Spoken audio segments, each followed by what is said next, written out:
Hello, and you're welcome back to this channel. I am Tommy from the Soul Practice. I know that I haven't been here in a while, but I'm back now. I'm back and reinvented, and I'm going to be here from now on. So please turn on that notification button if you haven't done that yet, and also please subscribe if you haven't done that yet. And at the Soul Practice, we have just one purpose: to help you heal from the inside out. So we're going to be talking about, or we talk about, mental health issues and how you can deal with them so that you live a fulfilled, happy life that you deserve and that you're meant to live. All right, today I'm talking about something very important. This is quite common, but it's often not recognized until it is too serious, until it gets so serious and maybe a bit too late. All right. So this thing happens to a lot of people, especially high functioning people. And that is why it is called the silent burnout or high functioning burnout. I call it the silent burnout because on the outside, you're still functioning, you're still fine, you're still performing, you're still showing up for people. But on the inside, you're crumbling, you're exhausted, you're tired, and you're anxious, and you're wondering for how much longer you can keep this up. All right, so it happens to a lot of people, especially people in the creative world, or people, high functioning people, leaders, teachers, people who always have to be performing, who always have to be doing something. And so it's hard to slow down because you're expected to always be doing something. When you're not doing something, when people are not seeing that you're doing something, it feels like you're not performing, like you're not functioning. And so you keep going and you keep going and you keep going, and on the outside everybody sees everything is fine, but on the inside everything is just falling apart. And you know that we live from the inside out. The inside has to be fine, and then that reflects on the outside. But if the outside is fine, everything is fine, but the inside is not good, it's only a matter of time before everything falls apart. So we're going to look at that today. We're going to look at what high functioning burnout is. We're going to talk about warning signs you might be ignoring, and then we'll talk about the hidden cost of staying silent, and finally we'll talk about practical ways to heal and protect your mental health. So let's get right into it. So, what is high functioning burnout? Now, most people think that burnout means completely shutting down, you hit the wall, you can't function, and you stop showing up. That's burnout. But high functioning burnout is different. You're still performing, you're still achieving. People even admire how you handle things. But on the inside, you're drained. I mentioned that earlier. You're overwhelmed and you're emotionally numb. Now, why does this happen? Now, the number one thing, the one reason that this happens is fear of letting people down. You're afraid that if you slow down, you're going to disappoint someone, maybe a family member, a spouse, anybody, a boss, or even yourself. Sometimes you're afraid to slow down because you don't want to disappoint yourself. You feel that you're going to disappoint yourself if you slow down. These are some of the reasons that high functioning burnout happens. So you keep going, you keep grinding, you keep working, but you're falling apart on the inside. Now, what are the warning signs to watch out for? Sometimes you may not even know that this is happening to you because you're used to this. This is what you've been doing, and this is what you're expected to do. So I'm going to tell you some of the warning signs, some things you should look out for to know, to detect this silent burnout early so that you can tackle it, you can deal with it as early as possible. All right. Now, number one, emotionally, let's talk about the signs that you will see emotionally, that you will feel. Number one is you feel irritable or anxious all the time. Most of the time, you're just irritable, you're snappy, or you're anxious. You just feel this anxiety most of the time. You're not supposed to feel this way. You're supposed to be at peace. But when you're anxious, when you're feeling anxiety, that means there's something wrong. You want to look into that. When you find yourself being irritable at people, maybe your family members, and the thing is, it's your family, the people closest to you, that will bear the brunt of it. So you need to, when you begin to see that you're doing this, you need to slow down and ask yourself some questions. The next thing is you no longer feel joy in things you used to love. So if you used to enjoy some activities, maybe spending time with family or friends, but all of a sudden you don't enjoy those things anymore, you don't find joy or pleasure in the things you used to love, that's an indication that something is going on, something is wrong, and you have to look into it. Another thing is you feel flat, like you're going through the motions, so when you're just doing the things that you do, just going through the motions, not really enjoying whatever it is you're doing, whether it's getting up in the morning, preparing yourself for work, preparing your kids for work, or doing the things that you normally do, your normal daily activities, but you just go through the motions, you just do them like, okay, this is what we have to do, so let's just do it. That's another indication that something is going wrong and you want to look into it. That's emotional. Now, physically, what are the signs to look out for? Number one, you're tired. You feel tired even after sleeping. All right, you wake up in the morning and even after sleeping 7-8 hours, you still feel tired. That's something. When you sleep in the night and you wake up in the morning, you're supposed to feel rested. You're supposed to feel nourished. You're supposed to be rejuvenated. But when that does not happen, that's a problem. That's an indication that there is something you need to look into. Another thing physically that you will feel or you will see is that you get headaches, stomach upset, or body aches more often. Okay, so sometimes everybody gets a headache once in a while. Maybe you've stressed so much during the day, you may feel a little headache or something. But when this happens so often, headache, stomach upset, body aches that you cannot explain, that's an indication that something needs to be looked into. All right, behaviorally, what signs should you look out for behaviorally? Number one, you can't stop working, all right? You just keep going and going, even when you want to stop. It's just so hard for you to stop. You just keep going and going and going. That's an indication, because really when we work, you have to take a break, take some time to rest. You know what they say, all work and no play makes Jack a dull boy. So it is normal for you to take a rest. But when you can't bring yourself to stop, to slow down, that's an indication that even when you're off the clock, you still cannot stop.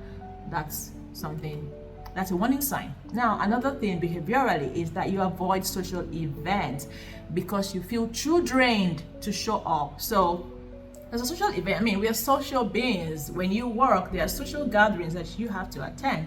But when you find yourself that you don't even want to attend social gatherings, you avoid these events because you just feel too tired to show up. You feel too tired to go.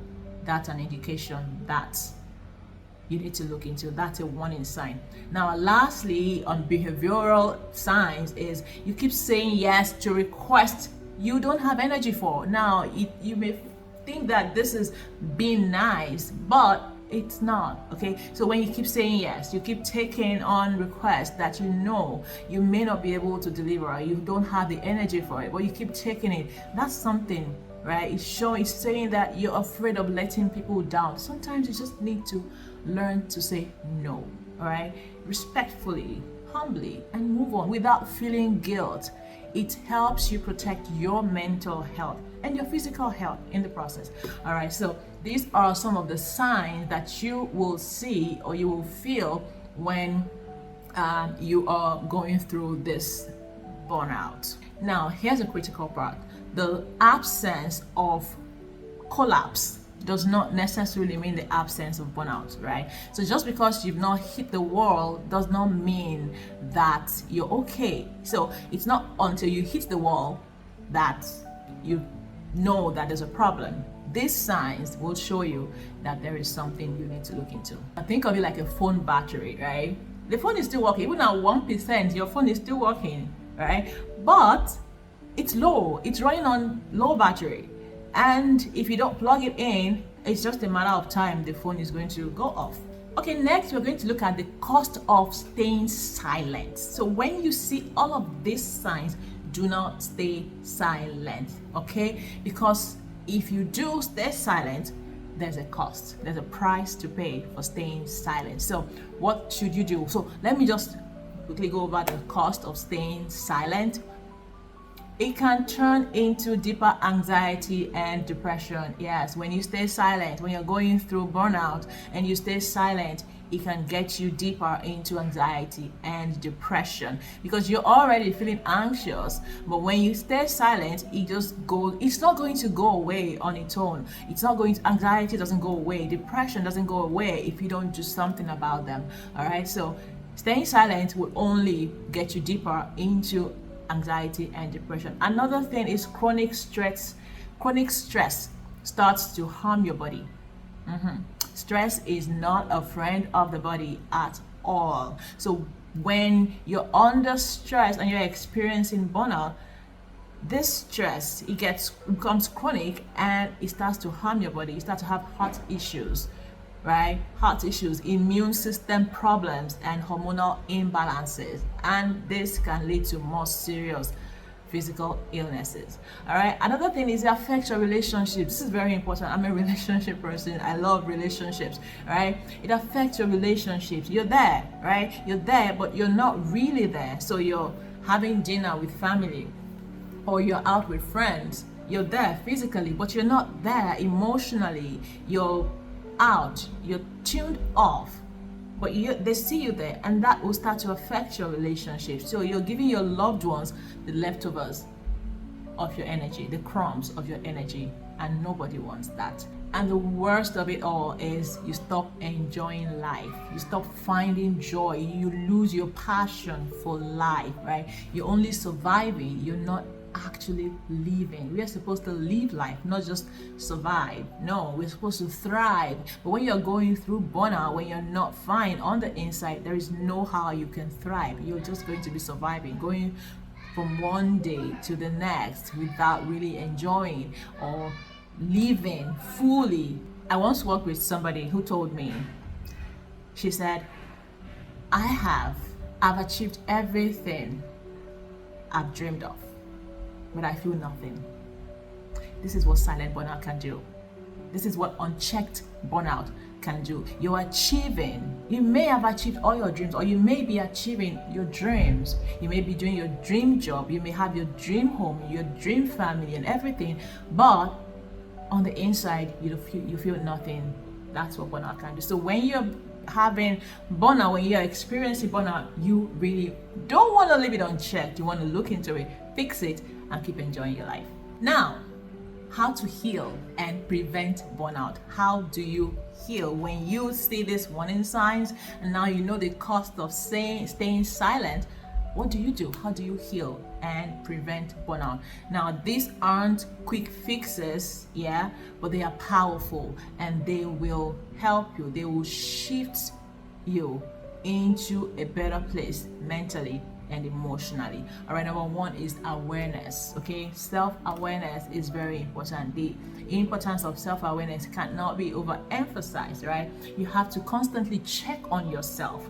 You can't change what you won't admit, so you have to check. And when you see the signs, you have to admit that yes, this thing is there, and then take the necessary steps to fix it.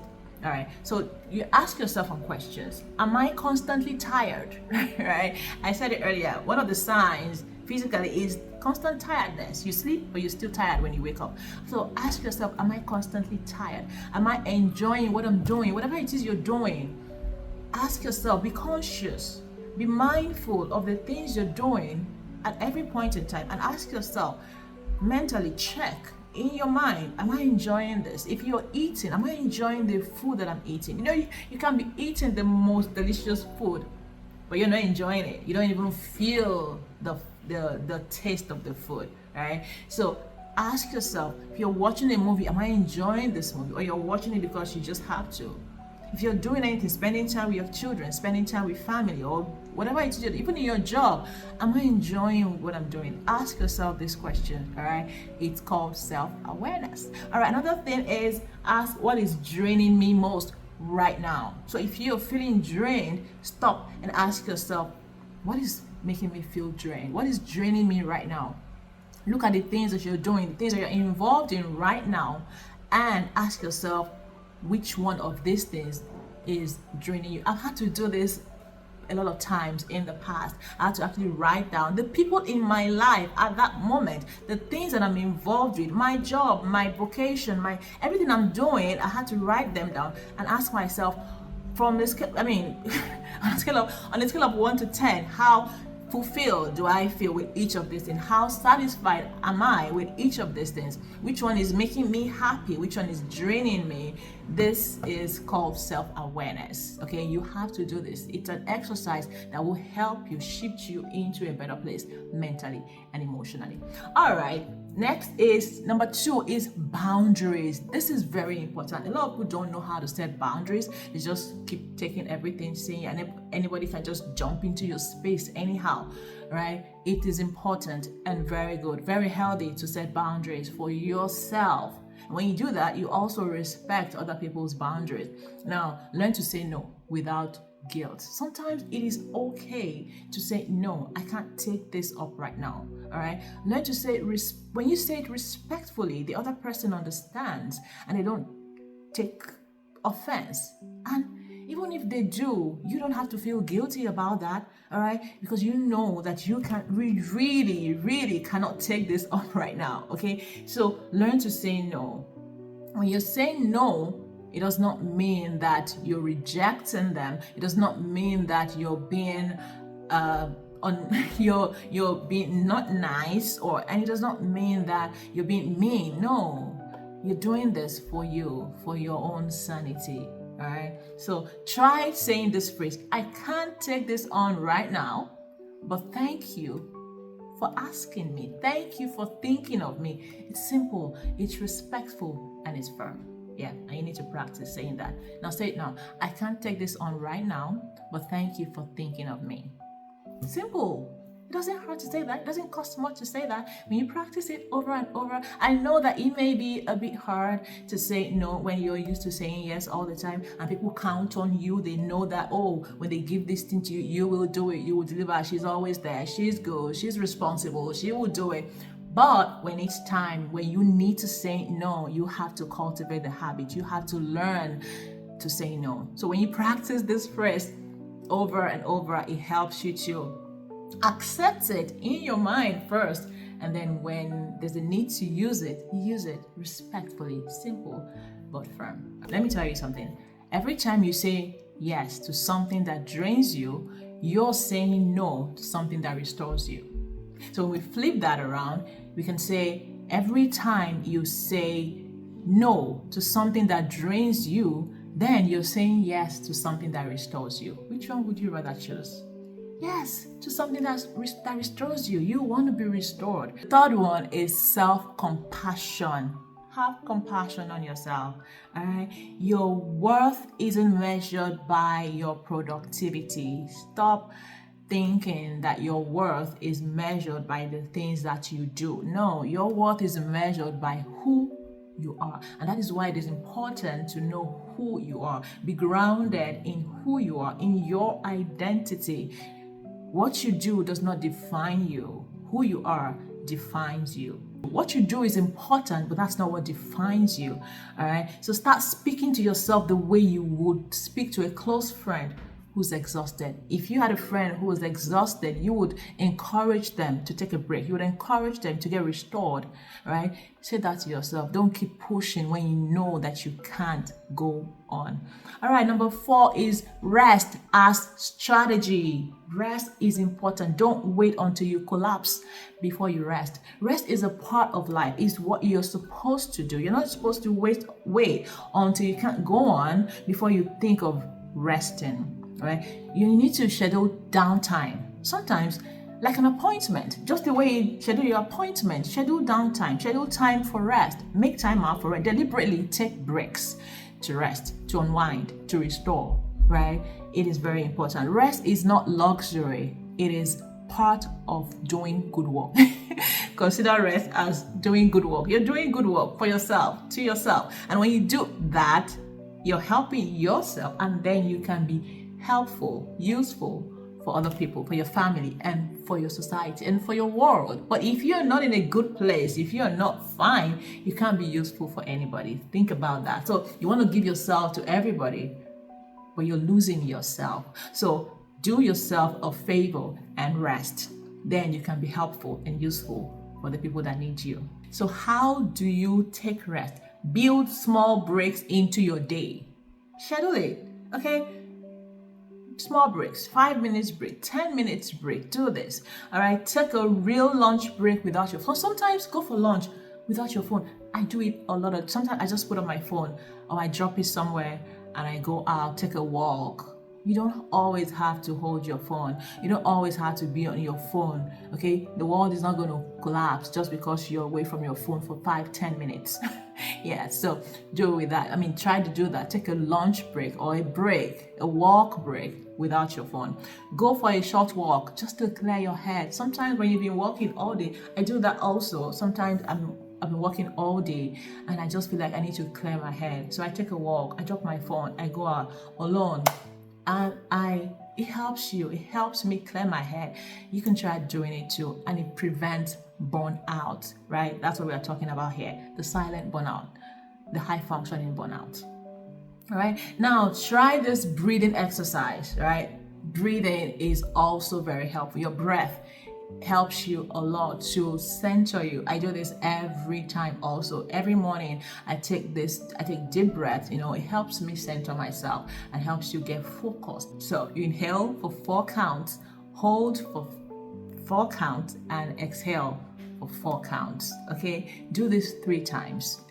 Anytime you're feeling stressed, anytime you're feeling drained, anytime you're feeling like you're becoming anxious over something, just slow down, take a break, and inhale, hold, and exhale. Do it 3 times and you will feel better. Okay.